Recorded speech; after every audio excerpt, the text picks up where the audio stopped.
संविधानाच्या नात्याने जोडलेल्या माझ्या तमाम बंधू आणि बहिणींनो, माझे नाव वैदेही विक्रम मुळे. आज दिनांक 14 एप्रिल. 14 एप्रिल फक्त तारीख नाही तर ती एका वादळाचा आरंभ बिंदू आहे, एका युगाची सुरुवात आहे, एका जिवंत संघर्षाचा प्रारंभ आहे. या संघर्षाला सुरुवात झाली होती दिनांक 14 एप्रिल 1891 या दिवशी. कारण या दिवशी जन्मला होता हजारो वर्षांपासून शोषणाच्या दरीत खितपत पडलेल्या एका प्रचंड मोठ्या जनसमुदायाचा महान मुक्तिदाता. तुमचा, माझा आणि या संपूर्ण विश्वात संघर्षाची इच्छा बाळगणाऱ्या प्रत्येक व्यक्तीचा महानायक, ज्ञानसूर्य, भारतरत्न डॉक्टर भीमराव रामजी आंबेडकर म्हणजेच डॉक्टर बाबासाहेब आंबेडकर.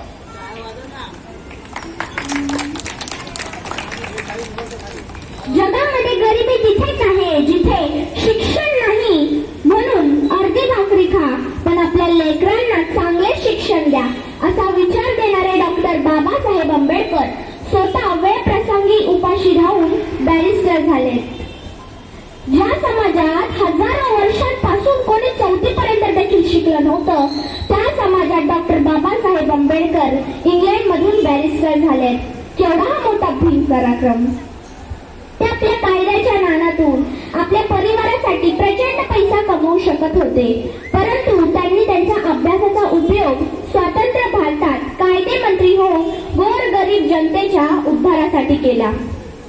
महाड येथील 14 तळ्याचा सत्याग्रह, नाशिक येथील काळाराम मंदिरासाठीचा संघर्ष, जाती व्यवस्थेविरोधात पुकारलेला बंड यावर एक नजर टाकली तर बाबासाहेबांचं आयुष्य हे धगधगते अग्निकुंड होतं असं वाटावं. एक खाडामासाचा मनुष्य आपल्या जीवन काळात किती प्रचंड कार्य करू शकतो हे बाबासाहेबांच्या कर्तृत्वावरून लक्षात येतं.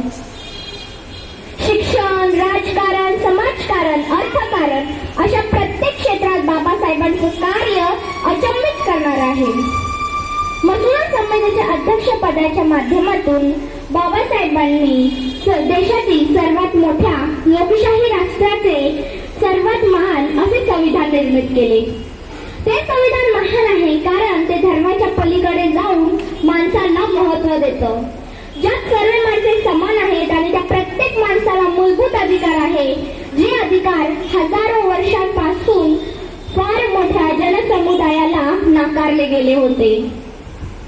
मित्रांनो, बाबासाहेबांनी जितके कार्य दलित समाजासाठी केले त्याहूनही महान कार्य देशातील सर्व समाजातील स्त्रियांसाठी केलं, शेतकऱ्यांसाठी, कष्टकऱ्यांसाठी केलं. म्हणून बाबासाहेब हे फक्त एका समाजाचे नेते नाही तर ते या विश्वातील मानवतेचे नेते आहेत. तर आजच्या या बाबासाहेबांच्या जयंतीच्या दिवशी त्यांचा शिका, संघटित व्हा आणि संघर्ष करा हा संदेश आठवूया आणि बाबासाहेबांच्या स्वप्नातील देश साकारण्यासाठी सज्ज होऊया. हीच त्या महामानवाला खरी श्रद्धांजली असेल.